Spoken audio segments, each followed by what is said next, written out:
Madam Speaker, ladies and gentlemen, essentially all we have heard along the Gov bench this evening is a secular, values-based judgment.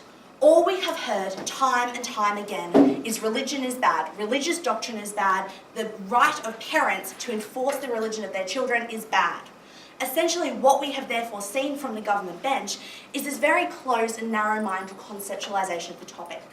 As opposition, we have brought you the fact that circumcision is far broader than the Jewish community. It is a pervasive trend in Australian society, and therefore we need to look at the broader implications of why it is such a favoured practice in those broad terms and not the narrow definition proposed by the government. So, ladies and gentlemen, this evening I have found three main issues in the debate which I'd like to unpack.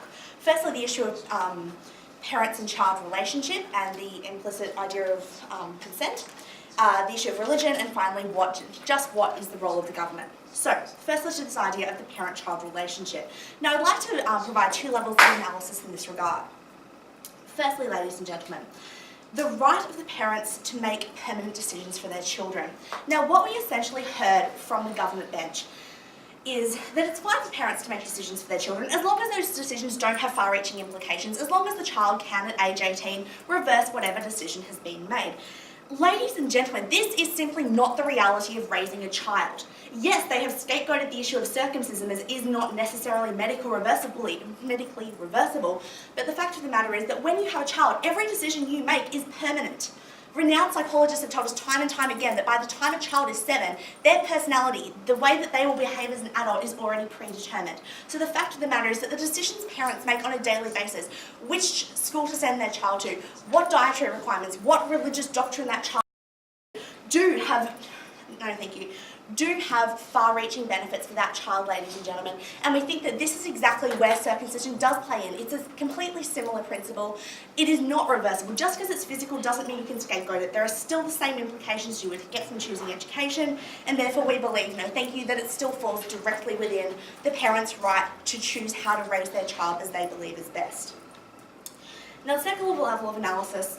Yes, Josh? Are you happy with children being subjected to female genital mutilation, as happens in many Middle Eastern cultures? Okay, as we have already told you ad nauseum, female genital mutilation is completely different for the reasons we've already outlined in terms of health, hygiene, sexual pleasure. They're completely different practices. This does not have ongoing harms to the child, therefore it is in a completely different basket. So, back to this idea, back to my second level analysis of the parent-child relationship.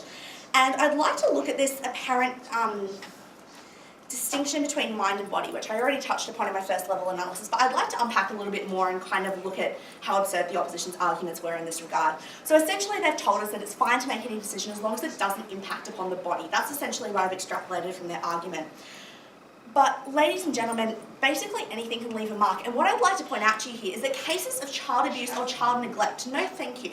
These are obviously going to have far broader reaching, far more adverse effects on a child than the simple fact that they had their foreskin snipped off when they were 3 weeks old. No thank you. So we feel like you're somehow removing and separating out the impact on mind versus body and somehow saying that a physical impact is intrinsically worse than a psychological impact, no thank you, simply doesn't stand, because there are so many cases like child abuse, like neglect, which are far worse and have far broader reaching implications for the child. No thank you. So, on to the second issue of religion. Now,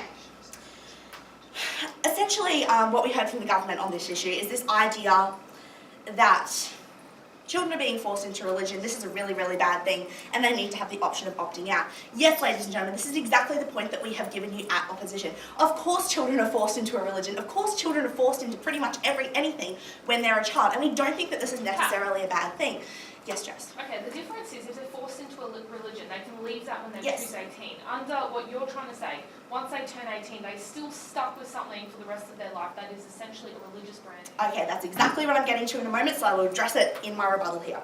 So, ladies and gentlemen, essentially, partially in response to Jess's question, yes, they're left with a physical mark, but irrespective of having that physical mark or not, being raised in 18 years of religious doctrine leaves a huge psychological impact, a huge psychological mark. No, thank you. It colours that individual's worldview for the rest of their life. It's not just a case of looking down in the shower and going, oh shit, I don't have a foreskin. That's a little bit of a different issue.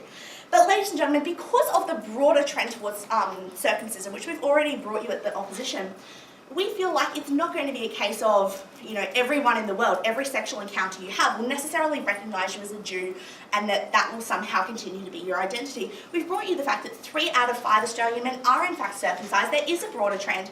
And hey, if you don't want to identify with that religion, you can just go, well, I find it more pleasurable. I don't need to tell people I was brought up in a Jewish family. So we don't think there will be this ongoing forcing of that religion on the person following age 18. So, the final issue I'd like to look at is this issue of where does the government intervene? And as Pete brought you this very clear, concise definition. On that. No thanks, Pete. That the government intervenes when there's a clear and unmitigated harm. Okay, so what we've already told you here is that there is no clear unmitigated harm because we have brought you the benefits. We have brought you the sexual benefits, the health benefits, the religious benefits, etc., etc. I don't need to go on ad nauseum because that's what Pete's already brought you in our extension. But ladies and gentlemen, what I'd like to bring you on this issue is the simple fact that the government is still agreeing with the idea of circumcision past the age of 18, no thank you, means that there is not an unmitigated risk. The simple fact that they are saying, sure, it's fine as a practice, just not before age 18, means that yes, there obviously aren't benefits there as much as they don't want to acknowledge them. Therefore, ladies and gentlemen, we feel that if there is no harm at 18, if this practice is still fine to be engaged in, that these harms are not exponentially greater before age 18 because the health benefits, the sex benefits, all of these kind of benefits are still intact. So, ladies and gentlemen, because we believe that the parent-child relationship is essentially fundamental to this debate, because we believe that it is the right of the parents to decide what is best for their children, to raise them within the religious framework, and because we believe that circumcision really doesn't deserve to be scapegoated in the way that the government has painted it, that it is in fact a broader societal practice and that it does have far-reaching benefits for the males that engage in it, we are proud to oppose. Thank you.